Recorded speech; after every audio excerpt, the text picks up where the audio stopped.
Curahan hati pendidik di masa pandemi COVID-19, yang kebetulan hari ini adalah bertepatan dengan hari lahirnya Indonesia Digital Teacher yang kelima tahun. Dan bersama saya Rati akan memandu acara Curpen hari ini. Dan perlu kami informasikan bahwa kegiatan ini menggunakan fitur terbaru dari Telegram, yaitu menggunakan voice chat atau obrolan suara, di mana kegiatan malam ini tiada lain tiada bukan tentunya diinisiasi oleh founder IDT, yaitu Bapak Ferry Lee yang saat ini sudah bergabung bersama kita. Selamat malam Pak Ferry. Selamat malam Mbak Rati. Sehat Pak Ferry? Alhamdulillah sehat. Oke, kita mungkin ada sedikit waktu untuk bincang-bincang di awal ini bersama Bapak gitu terkait dengan Indonesian Digital Teacher yang hari ini adalah berusia 5 tahun begitu ya Pak ya, bahwa mungkin kita informasikan kembali Indonesian Digital Teacher ini lahir pada tanggal 20 Januari tahun 2016 dan memang fokus dari kegiatannya adalah memberikan pelatihan pemanfaatan FOSS begitu ya Pak ya, yaitu Free Open Source Software atau alternatif dari aplikasi yang free begitu ya Pak Ferry ya. Ya, betul Mbak. Dan betul sekali. Dan ternyata uniknya lagi bahwa grup Indonesia Digital Teacher ini membernya tidak hanya berasal dari profesi guru semata, tetapi juga dari luar profesi guru bisa bergabung di Indonesia Digital Teacher ini. Yang harapannya dengan adanya Indonesia Digital Teacher ini bisa memberikan memberikan hal-hal yang positif untuk dunia pendidikan di Indonesia. Amin ya robbal alamin. Nah, Pak Ferry, mungkin kita masih ada waktu ini terkait dengan ulang tahunnya Indonesian Digital Teacher ini. Saya penasaran kenapa sih nemu aja hal-hal yang baru gitu Pak Ferry terkait dengan hal-hal teknologi. Sejujurnya kalau boleh saya katakan bahwa ini adalah hal perdana yang saya lakukan dari Telegram gitu. Kok bisa-bisanya gitu? Ini gimana ceritanya nih Pak, adanya inisiasi seperti ini gitu? Iya Mbak, terima kasih. Salam kenal, salam jumpa kembali kepada para idetizen. Alhamdulillah hari ini kita sedang merayakan hari ulang tahunnya yang kelima. Tadi sudah dijelaskan sama Mbak Rati. Mengenai inisiasi acara yang kita selenggarakan hari ini, sebenarnya bukan hal baru sih Mbak. Mbak Rati juga terlalu berlebihan kayaknya. Tapi saya melakukannya baru Pak. Fitur ini sebenarnya sudah ada sekitar seminggu kalau nggak salah, seminggu yang lalu. Dan baru kita uji coba semalam ya Mbak Rati. Betul. Dan alhamdulillah hari ini kita sudah kehadiran sekitar 18 anggota. Iya, alhamdulillah. Ini adalah kali pertama Mbak Rati saya berjumpa suara ya dengan Bapak Ibu para netizen, para idetizen. Idetizen. Iya, idetizen. Ini adalah kali pertama, jadi kesan saya juga cukup mencengangkan, wow, ya karena berdasarkan informasi Pak Anang tadi, aktivitas yang kita lakukan saat ini ternyata cukup menghemat kuota dibandingkan dengan ketika kita melakukan video conference. Tentu ya, karena video dengan suara memang bandwidth-nya lebih besar video daripada suara.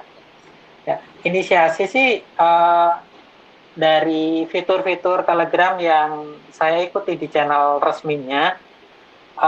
Dari fitur-fitur itu ketika ada yang baru, saya langsung kepengen tahu dan saya pengen nyoba, dan hasilnya seperti ini Mbak Rati. itu dulu Mbak Rati.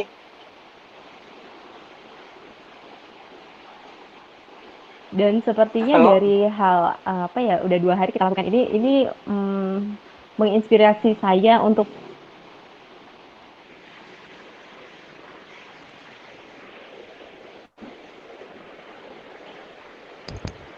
Oke, halo Pak Ferry. Ya, halo Mbak Rati. Gimana? Oke, Pak Ferry bisa dengar suara saya ya Pak?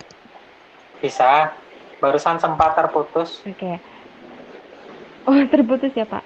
Dan sepertinya dengan fitur baru dari Telegram yang baru seminggu ternyata masih anget-angetnya gitu ya Pak ya.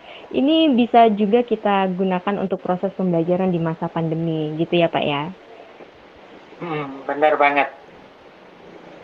Oke, ini terima kasih sekali Pak Ferry untuk hari ini atas inisiasinya kita masih bisa berjumpa berjumpa suara gitu ya Pak ya di kegiatan curahan hati pendidik nih. Jadi kita di edisi kali ini silahkan idetizen untuk mencurahkan hatinya terkait dengan pembelajaran di masa pandemi COVID-19. Oke Bapak Ibu, perlu saya informasikan bahwa di hari ulang tahun IDT, Indonesian Digital Teacher yang kelima ini, kalau mungkin usia, jadi usianya masih usia TK, Golden Age ya, masih masuk Golden Age nih. Dan perlu kami informasikan bahwa di akhir nanti akan ada door prize yang dibagikan oleh IDT sebagai wujud syukurnya, mudah-mudahan kedepannya semakin sukses. Amin ya robbal alamin. Jadi kepada IDTizen mohon disimak sampai akhir karena akan ada door prize yang dibagikan oleh IDT. Oke, nah baik selanjutnya IDTizen yang berbahagia di voice chat kita sudah juga bergabung bersama kita ada Mas Rania. Selamat malam Mas Rania. Selamat malam. Sehat nih Mas. Alhamdulillah sehat. Oke, jadi netizen, alhamdulillah sehat nih Mas. Oke, kami informasikan bahwa Mas Rania ini adalah kontributor di berbagai proyek open source ya, jadi luar biasa. Dan bagi netizen yang sudah pernah waktu tahun lalu, kalau tidak salah Mas ya, pernah memberikan materi gitu ya. Ada webinar waktu itu. Nah, oke. Mas Rania kalau boleh tahu nih di masa pandemi seperti ini, apa pandangannya kalau kita kaitkan di antara teknologi kemudian dengan proses pembelajarannya di masa pandemi ini, kalau menurut Mas Rania sendiri itu seperti apa nih? Waduh, ini pertanyaan lumayan berat juga ya. dari perspektif saya sendiri sih, maksudnya perspektif saya pribadi sebagai mungkin bukan orang yang berkecimpung langsung di dunia pendidikan, saya bukan sebagai pengajar langsung, itu benar-benar melihat bahwa di pandemi ini tuh mengubah banyak tingkah laku kita, terutama tingkah laku atau kegiatan belajar mengajar yang umumnya sangat biasa kan bertemu, bertatap muka, kemudian kalau misalkan siswa mau tanya bisa langsung angkat tangan, bisa tanya ke guru langsung. Nah, sekarang mungkin semua itu akan menjadi hal yang jarang ditemui atau mungkin belum bisa dilakukan karena adanya pandemi ini yang udah setahun lebih ya berarti ya. Hampir setahun ya, iya. Semoga nggak panjang umur deh. Nah, amin. Biar gitu aja. Nah, terus dari situ banyak sih yang kemudian saya tangkap ada beberapa sekolah. Kebetulan saya juga mengerjakan beberapa proyek untuk sosial, biasanya untuk sekolah. Ada yang kemudian berpikir ya udah bagaimana kalau misalkan sekolah ini bikin web. Ada beberapa sekolah yang di tahun-tahun kemarin mulai merintis web sekolah mereka untuk sharing informasi dan lain-lain. Bahkan juga banyak sekolah yang mulai mencari platform untuk bertatap virtual dengan para siswa atau rekan-rekan guru. Nah, dari situ jelas akan ada tantangan-tantangan baru dalam hal belajar mengajar. Nggak bisa yang seperti dulu lagi, yang ini ada buku kita bisa baca atau teman-teman pengajar bisa memberikan soal secara langsung kemudian bisa ngoreksi secara cepat, karena kan mungkin agak berbeda situasinya. Nah, di situ benar-benar si guru itu dituntut supaya bisa menjadi seorang pendidik dan pengajar yang kreatif, sehingga dengan pertemuan yang mungkin akan terasa sangat monoton karena anak-anak didik pasti cuma bisa melihat layar, entah itu HP, komputer, laptop atau sejenisnya, dan itu akan dilakukan setiap hari, pasti akan ada titik jenuh. Nah, itu benar-benar menjadi tantangan sih buat pengajar-pengajar ini, para rekan-rekan guru. Pasti banyak yang mulai berinovasi di mana menciptakan suasana belajar mengajar yang tidak membosankan, dan itu patut diacungi jempol dan patut diapresiasi yang sangat tinggi, karena itu dedikasi yang luar biasa. Karena mau gimana pun tetap kenyataannya kalau dulu mungkin sering terjadi ya kayak orang-orang tua mungkin kurang merasakan bahwa ketika anak berangkat sekolah ya udah seolah-olah tanggung jawab untuk mendidik anak ini udah diserahkan pada guru. Nah, sekarang ketika anak di rumah orang tua ini sadar ini mengajari anak itu agak nggak semudah yang mereka bayangkan, dan dari situlah mulai kayak muncul kesadaran bahwa mengapresiasi guru itu sesuatu yang sangat penting. Jadi kayaknya yang saya tangkap kurang lebihnya kayak gitu sih. Nah, terlepas nanti ada inovasi itu biasanya akan disesuaikan dengan sikon, kemudian kemampuan dari masing-masing pengajar, sekolah, dan peserta didik yang bersangkutan. Mungkin kayak gitu dulu kan Mbak ya. Oke, terima kasih Mas Rania. Oke, kalau boleh tadi saya tangkap nih ada 2 poin penting dari Mas Rania sampaikan, bahwa yang pertama dari sisi guru, bahwa di masa pandemi ini sisi positifnya adalah guru dituntut untuk kreatif dalam membelajarkan siswa, seperti itu. Kemudian dari sisi orang tua, bahwa dari sisi orang tua tentu orang tua melihat bahwa peran seorang guru ternyata di sekolah itu adalah berat. Sehingga mau tidak mau bagaimana orang tua itu sendiri perlu menjadi guru yang bijak di rumahnya. Seperti itu ya Mas Rania ya? Betul banget. Oke, dan memang sih kalau kita dengar banyak sekali keluhan dari orang tua yang mengeluhkan, aduh berat sekali dengan proses pembelajaran daring ini. Nah kalau dari Mas Rania sendiri, penting nggak nih orang tua juga butuh pengetahuan ini tentang teknologi, sehingga ada sinergi antara guru dan orang tua, dan betul sekali apa yang sudah dicanangkan oleh pemerintah, jadi orang tua dan guru itu memang harus klop satu dengan yang lain. Apakah penting nih Mas Rania dari sisi orang tua juga mengetahui tentang teknologi itu? Sebenarnya itu adalah sebuah keniscayaan sih. Kalau misalkan ini kasusnya adalah ketika ada mungkin anak yang mungkin masih TK atau mungkin masih di bawah kelas 3 ya, pendampingan orang tua dan pengetahuan dasar lah tentang teknologi dari orang tua itu sangat penting. Nah, namun kadang-kadang kalau misalkan udah di usia mungkin kelas 5, kelas 6, ketika anak-anak itu udah bisa mulai menggunakan teknologi, nah ini peran orang tua tidak lagi menjadi ini sih, tidak menjadi pengajar teknologi ke anak, tapi lebih ke pendampingan dan sebenarnya lebih ke sahabat diskusi juga harusnya ya. Karena kalau nggak kayak gitu, pasti orang tua misalkan yang mungkin terlambat tahu HP aja terlambat, pasti akan kalah sama anaknya sendiri malah. Anaknya ya.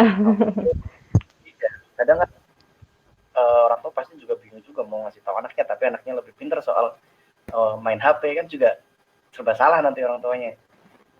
Nah untuk itu sebenarnya bukan hanya kalau misalkan nggak bisa ngajar sisi teknologi, maka peran orang tua di rumah sebagai pendidik yang benar-benar mendidik itu yang benar-benar harus diperkuat sih. Jadi si anak ini meskipun dia dia lebih tahu nih soal teknologi, tapi ada hal-hal soal wawasan kebijaksanaan, kemudian masalah sosial. Nah, itu yang perlu juga ditanamkan oleh orang tua. Jadi nanti ketika anak berinteraksi di dunia maya dengan gurunya atau dengan siapa, kadang kan anak karena nggak merasa dia bertemu langsung, jadi dia berani lebih tanda petik lebih mungkin berani agak tanda petik kurang ajar gitu ya. Kalau tatap virtual. Nah, disitulah peran orang tua buat ngasih tahu si anak. Meskipun orang tua itu nggak tahu teknologi sama sekali, tapi di situ masih ada kewajiban orang tua untuk mendidik si anak ini untuk soft skill yang nggak berkaitan dengan teknologi. Jadi benar sih orang tua untuk tahu teknologi itu penting, tapi ada yang lebih penting lagi, yaitu gimana orang tua juga bisa mendidik sehingga anak ini sinkron ketika keluar, ketika bersosialisasi secara virtual, itu mereka juga punya etika, sopan santun, dan lain-lain. Yang mungkin itu biasanya diajarkan guru ya juga di sekolah ya, cuman karena gurunya nggak bisa bertemu langsung, maka ini jadi tugas orang tua sih sebenarnya. Jadi ada peralihan tugas di situ. Oke, luar biasa nih dari Mas Rania ya, cukup detail. Jadi memang penting sekali. Jadi dengan adanya pandemi ini, guru dan orang tua semakin menyadari gitu bahwa penting sekali untuk selalu belajar sampai kapanpun. Begitu ya, kurang lebih seperti itu ya Mas Rania ya. Iya. Oke, terima kasih Mas Rania. Tapi saya penasaran tadi apa yang dibahas sama Pak Ferry sama Mas Rania, katanya ada mainan baru. Ini mau mainan barunya kita mulai sekarang atau nanti di akhir nih, Mas Rania? Aduh, ntar aja deh di akhir aja deh. Oke deh, kita tunggu ya Idetizen ya. Jadi nanti saya informasikan bahwa di akhir acara nanti akan ada door prize dari Indonesian Digital Teacher sebagai bentuk wujud syukurnya di hari ulang tahunnya yang kelima ini. Dan juga ada mainan baru nih dari Mas Rania. Tentu kalau mainan baru dari Mas Rania bukan mainan yang eh, kaleng-kaleng gitu ya, bukan yang kaleng-kaleng. Jadi penasaran kan seperti apa? Jadi kita simak sampai akhir. Kalau kita bahas nih, Idetizen terkait dengan guru yang seperti Mas Rania katakan harus kreatif di masa pandemi ini, kita coba di edisi kali ini kita curahkan hati pendidik atau curpen nih di masa pandemi COVID-19. Yang kebetulan saat ini sudah bergabung sekitar 16 member di voice chat ini. Mungkin bisa saya random saja. Selamat malam, Bu Dede. Bisa dengar suara saya? Halo, Bu Dede.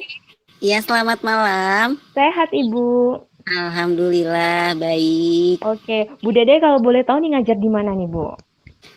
Saya ngajar di Kecamatan Cibadak, Kabupaten Lebak, Provinsi Banten.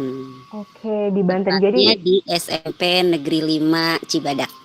SMP Negeri 5 Cibadak. Selamat bergabung Ibu, luar biasa. Ya, Ini terima sangat kasih mengesankan banyak. untuk kami. Ibu kalau boleh kita tahu nih terkait dengan curahan hati Ibu nih terkait dengan proses pembelajaran di kelas di masa pandemi, kalau Ibu sendiri yang Ibu rasakan seperti apa nih Bu kalau boleh tahu? Baik, terima kasih atas kesempatannya ya. Saya coba untuk memaparkan pengalaman yang saya rasakan ketika pandemi itu mulai hadir ya di tengah-tengah kita ya. Jujur saya bersyukur sekali ketika pandemi itu hadir. Bukan bersyukur pandemi hadirnya, bukan ya. Ya, Bu. Dalam artian ketika pandemi hadir, saya bergabung dengan IDT ya. Pada saat itu ya Bu ya? Oke. Maksudnya gini, jadi pembelajaran di sekolah karena tadi ya saya orangnya termasuk orang yang ingin banyak tahu gitu ya terkait dengan sesuatu yang memang ini harus dihadapi oleh kita semua gitu. Apa yang harus kami lakukan ketika memang kondisinya seperti ini gitu. Yang pada akhirnya ya saya berusaha untuk bagaimana cara bisa menyikapi agar pembelajaran ini tetap bisa berlangsung dengan baik. Walaupun memang teramat sangat banyak kendala yang dihadapi, tapi secara berangsur hingga hari ini sudah mulai anak-anak juga merasa nyaman ketika memang harus belajar dalam keadaan seperti ini. Seperti itu mungkin. Oke, kalau boleh tahu kendala yang dihadapin itu seperti apa nih Bu? Nah, kendala yang dihadapi mereka itu terkadang ya itu tadi ya, karena mungkin sekolah kami adanya di daerah, kemudian memang keadaan siswanya itu kalangan menengah ke bawah. Jadi pembelajaran itu hanya bisa sebatas chatting WA gitu ya, tidak seperti mungkin siswa-siswi yang ada di luar sana. Mereka ketika saya bikinkan video itu hanya beberapa orang yang melihat, yang mengamati, sehingga ketika ada sesuatu yang memang harus diketahui oleh mereka itu terkendala. Dan memang walaupun itu bisa diatasi ketika di sekolah kami memang mengadakan kegiatan pembelajarannya itu dua moda ya, artinya moda daring dan moda luring gitu. Jadi ya itu semuanya bisa teratasi gitu walaupun agak lambat gitu. Seperti itu. Oke, jadi kalau boleh tahu apakah semua peserta didik atau siswa yang Ibu ajarkan punya Android semua atau bagaimana nih Bu? Jadi dalam setiap kelas itu ada 3 atau 4 orang yang tidak punya handphone. Kemudian kalaupun punya handphone, mereka itu terkadang kuotanya tidak ada karena memang tidak ada uang Ibu buat beli paket datanya, katanya seperti itu. Dan itu bisa kita maklumin gitu ya Bu ya? Insya Allah, iya.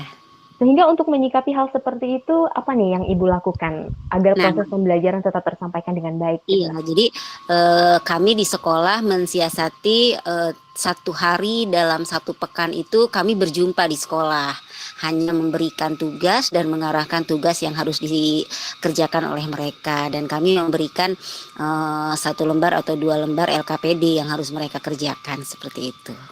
Oke, apakah pada saat tatap muka itu langsung diberikan tugas dalam bentuk LKPD ataukah ada materi pengantar ataukah materi itu disajikan dalam video atau bagaimana itu Bu kalau boleh Tidak tahu? ada. Jadi pada saat ke sekolah mereka menyerahkan tugasnya, kemudian kami memberikan dalam 1 lembar.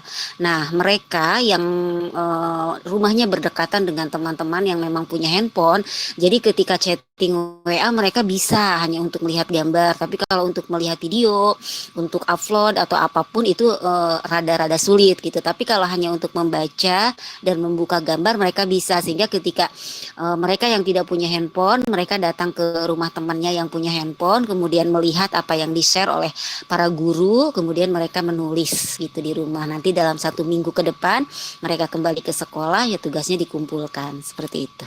Oke, terima kasih Bu Dede. Artinya dalam proses pembelajaran di masa pandemi ini Bu Dede memanfaatkan WhatsApp gitu ya Bu ya? Iya, betul sekali. Oke, terima kasih Bu Dede atas curahan Sama-sama. hatinya. Sukses Mudah-mudahan selalu tidak Kak. berlarut. Amin. Kalau boleh tahu Bu Dede mengajar mapel apa nih Bu? Alhamdulillah saat ini diberi amanah untuk mengajar matematika karena memang backgroundnya dari matematika. Oke, sehat selalu dan sukses selalu buat Bu Dede. Amin. Terima Amin ya kasih rabbal alamin. banyak.